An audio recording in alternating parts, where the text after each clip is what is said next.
another episode of Unboxing the Birmingham Museum. I'm your host, Caitlin Donnelly, and each week we go to another storage area at the Birmingham Museum and we open up a random box. Why? Why not? We're currently closed to the public, and so we do now have a little bit of an opportunity to just go around the museum and open up random boxes. As you've probably seen from some of our previous videos, we have a ton of material here at the Birmingham Museum, and no one has really opened up every single box in our collection and looked at every single item.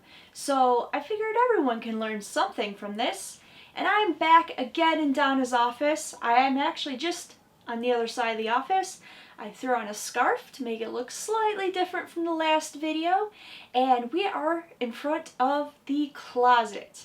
And this table is normally where accessions are set until Donna can get to them and fully do the accession process with them.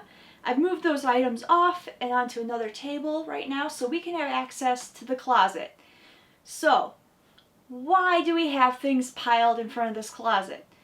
Well, the safe response is because we don't have a whole lot of room in these offices. These are 1920s bedrooms. They weren't huge. But also, this closet is where we keep our dolls. And dolls, for a variety of reasons, don't age very well at all and get really creepy looking really fast the longer they sit into a collection. And so just in case the dolls decide to come to life in the middle of the night or the middle of the day, we decided to put things in front of the door just to block their exit until, you know, we can hear them scratching around and deal with that situation as it comes up, which I don't know if we have a disaster contingency plan for our dolls coming alive, but I think after this video I'm going to go sit down and write one. So, we're going to open up the closet and have a look.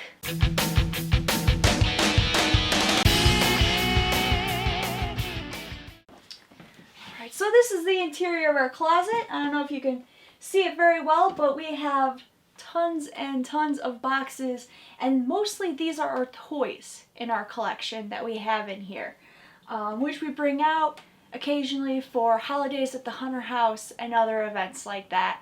So let's grab a box and dive in. Alright, so this is one of our topmost boxes.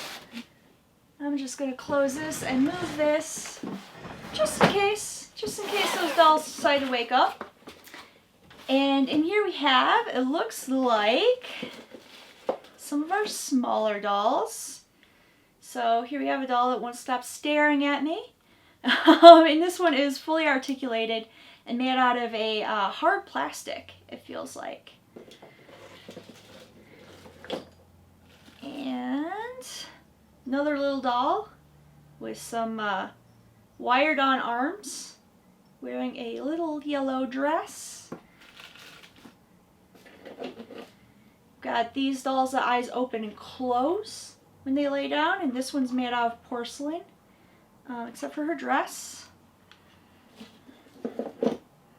Got some tiny little, looks like handmade doll cribs, and some accessories for your doll. So we got a little umbrella here, a little pink bonnet. Let's see, some toy cards. Oh, and a tiny little box. Oh, and these are real playing cards. That's cool. And some other accessories. Like we've got a little pocket watch here for a doll. And some little moccasins. And I'll put up close-ups when I go back into editing of some of these objects. So that was our top layer. Now we're going to look at the layer underneath it. And here we have some of these dolls have soft bodies, but they have porcelain hands, legs, and heads. So we got her here, and some of these look like they came out of the same mold. They look very similar, but they have different color hair. and different little dresses that they're wearing. And this one we often use during our second grade school tour activity where we talk about things children in the early 1800s would have brought with them when they came to Birmingham.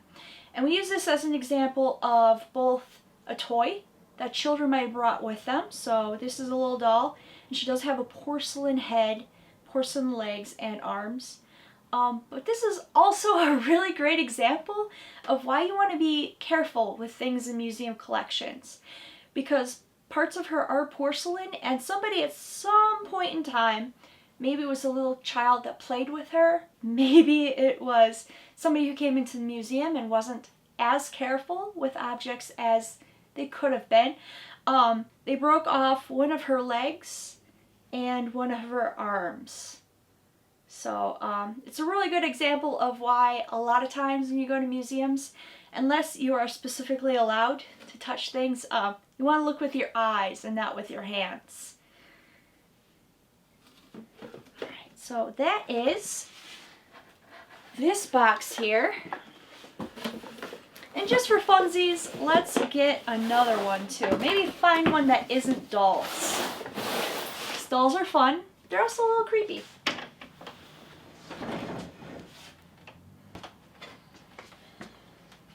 Alright, so instead of grabbing a random box, I cheated. I grabbed one of my favorite boxes. When I was a kid, I loved playing with toy cowboys. And here we have a set of toy cowboys and Native Americans. So, we got a couple different horses here, and I believe they're made of tin. So some of them do have moving parts. Some of the horses' legs don't quite survive.